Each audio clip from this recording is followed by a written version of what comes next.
Hello everyone, welcome to my YouTube channel once again.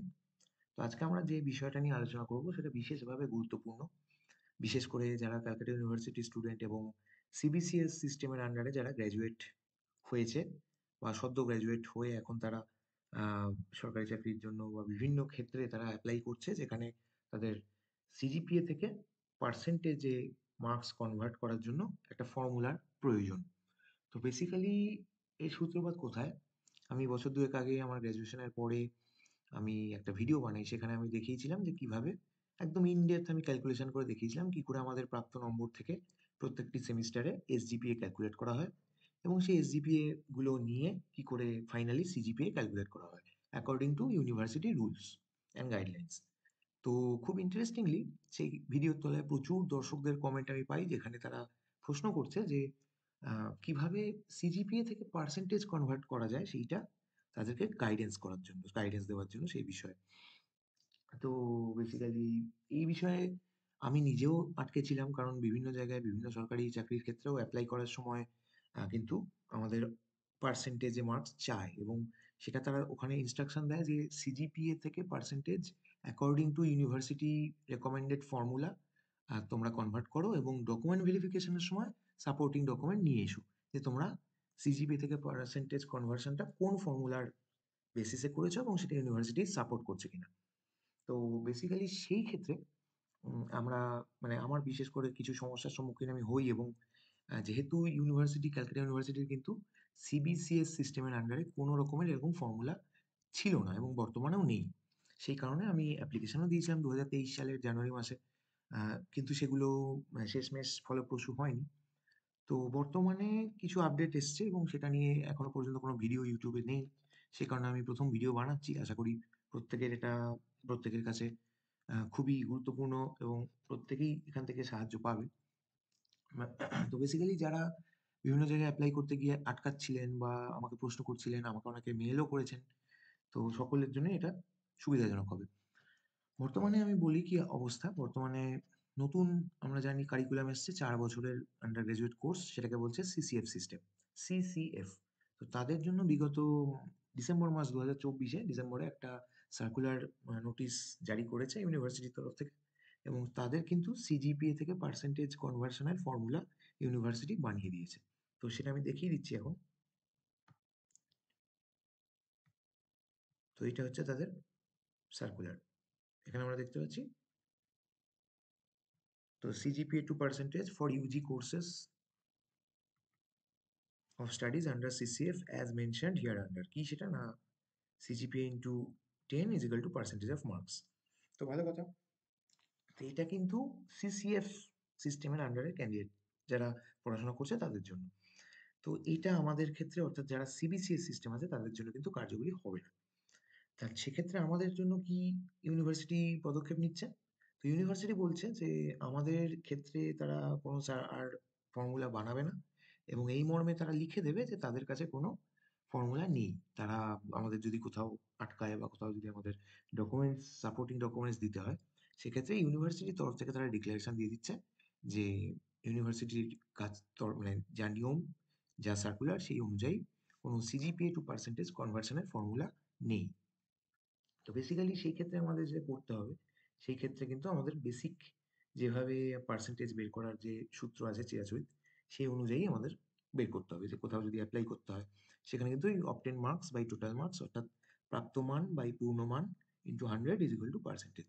এইভাবে আমাদের apply করতে হবে এবং পরবর্তীকালে ডকুমেন্ট ভেরিফিকেশনের সময় যদি সাপোর্টিং ডকুমেন্ট চায়, তো বলতে হবে যে আমাদের যেহেতু নেই সেই কারণে আমরা একদম বেসিক মেথডে পার্সেন্টেজ যেটা চিরাচরিত নিয়ম সেইভাবে বের করেছি।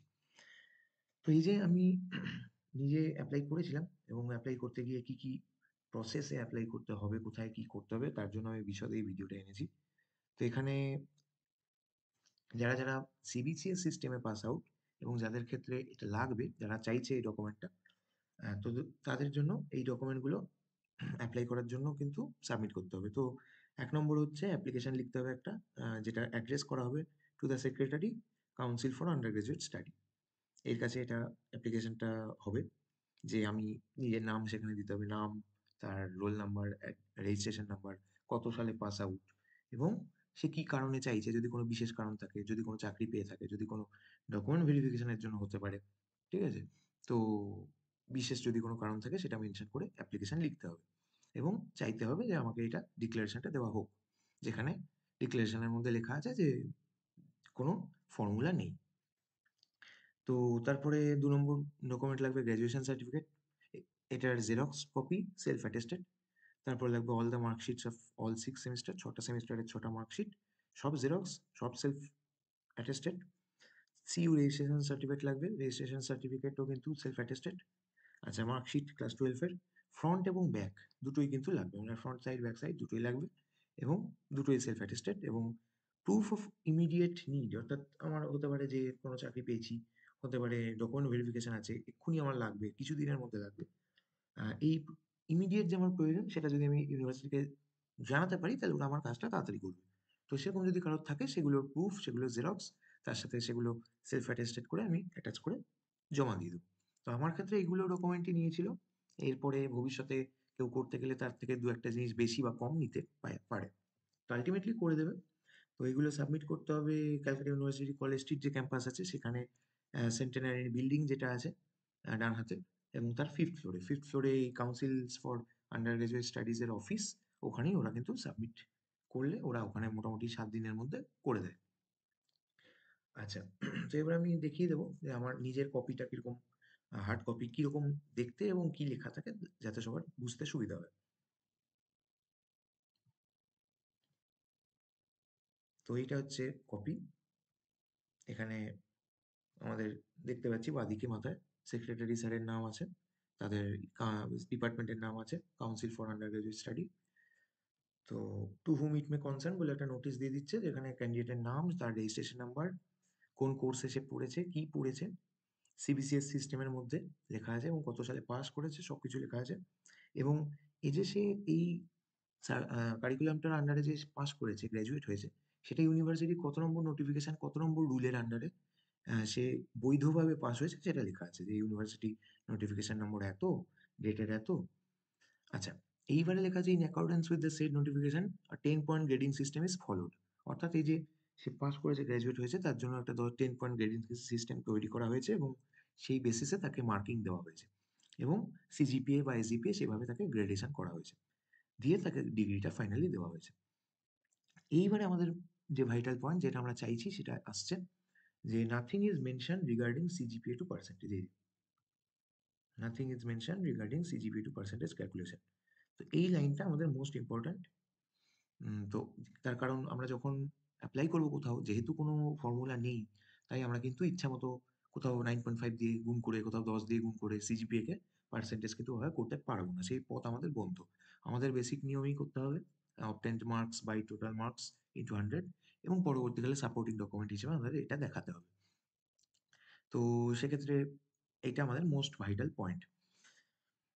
এরপরে detail of the 10 point grading system is clearly explained in clause number এত এত এত, দিয়ে কপি এনক্লোজড বলে এখানে দিয়ে দিচ্ছে। তো এখানে আমাদের সেক্রেটারি স্যারের সই আছে। তো হয়ে গেল। এবারে এর সাথে যে এই যে সার্কুলার, যেটার মধ্যে আমাদের সিবিসিএস সিস্টেমের সব নিয়ম লেখা আছে এবং সিজিপি এসজিপি এর সব নিয়ম লেখা আছে, সেইটা ৩ পাতা এর সাথে এনক্লোজ দিচ্ছে। এই সেই সার্কুলার ২০১৮ যখন থেকে সিবিসিএস সিস্টেম চালু হয়েছিল, তো সেটা দিয়েছে। তার সাথে এসজিপিএ সিজিপিএ বের করার যে নিয়মগুলো, সেগুলো সম্পূর্ণ ডিটেলসে দেওয়া আছে। তো এগুলো নিয়ে আলোচনা করার বিশদে দরকার নেই, কারণ আগের ভিডিওতেই আমি কি করে সিজিপিএ এসজিপিএ বের করতে হয় সেগুলো আমি বিশদে আলোচনা করেছিলাম। তো কারোর প্রয়োজনে আমি আমার পিন্ড কমেন্টে এবং ডেসক্রিপশনে সেই ভিডিওর লিঙ্ক দিয়ে রাখবো। তো দরকার হলে সেই ভিডিওতে গিয়ে ডিটেলসে দেখে নিতে পারে। এবং এখানে এসজিপিএ সিজিপিএ কি করে ক্যালকুলেট হয় 10 পয়েন্ট গ্রেডেশন স্কেলে, সেটা ডিটেলস এখানে আলোচনা করা আছে, মানে নিয়মগুলো লেখা আছে। এবারে এটা তো আমাদের কাছে মেন নয়, আমাদের মেন হচ্ছে যে ওই লাইনটা, যে কোনো সিজিপিএ থেকে পার্সেন্টেজের কনভার্সনের কিন্তু ফর্মুলা ইউনিভার্সিটির নেই ফর সিবিসিএস সিস্টেম। তো এটাই দেখানো হচ্ছিল এবং আশা করি এটা আপনাদের কাজে লাগবে। আপনারা যারা প্রয়োজন আছে, এখানে দেখছেন নিশ্চয়ই ক্যান্ডিডেটের নাম দিয়ে দিচ্ছে, রেজিস্ট্রেশন নাম্বার দিয়ে দিচ্ছে, ফলে একজন এটা নিয়ে আরেকজন করতে পারবে না, এটা প্রত্যেককে আলাদা করে অ্যাপ্লাই করতে হবে। তো আশা করি আপনাদের এটা কাজে লাগবে এবং কিভাবে অ্যাপ্লাই করবেন, কিভাবে পাবেন, সবটাই আশা করি আপনাদের কাছে স্বচ্ছ ধারণা তৈরি হয়েছে। এবং ফার্দার যদি কারোর কোনো প্রশ্ন থাকে, আমাকে কমেন্টে অবশ্যই সে প্রশ্ন করবেন, আমি যথোপযুক্ত সাহায্য করব। এবং ভালো লাগলে এবং ভবিষ্যতে এরকম বিভিন্ন আপডেট পাওয়ার জন্য আমার চ্যানেলটি সাবস্ক্রাইব করে রাখুন। ভিডিওটি লাইক করুন এবং আপনাদের যে বন্ধু-বান্ধব যারা বর্তমানে এই জিনিসটি খুঁজছিলেন এবং যাদের এগুলো প্রয়োজন তাদের কাছে ছড়িয়ে দিন যাতে আরো সবার কাছে এই ব্যাপারটা আ সবাই জানতে পারে এবং তাদের দরকারে তাদের সেরকমভাবে তারা পদক্ষেপ গ্রহণ করতে পারে ভবিষ্যতে। তো আজকে এইটুকুই রইলো। ভবিষ্যতে আমরা আবার অন্য ভিডিও নিয়ে অন্য টপিকে আলোচনা করব।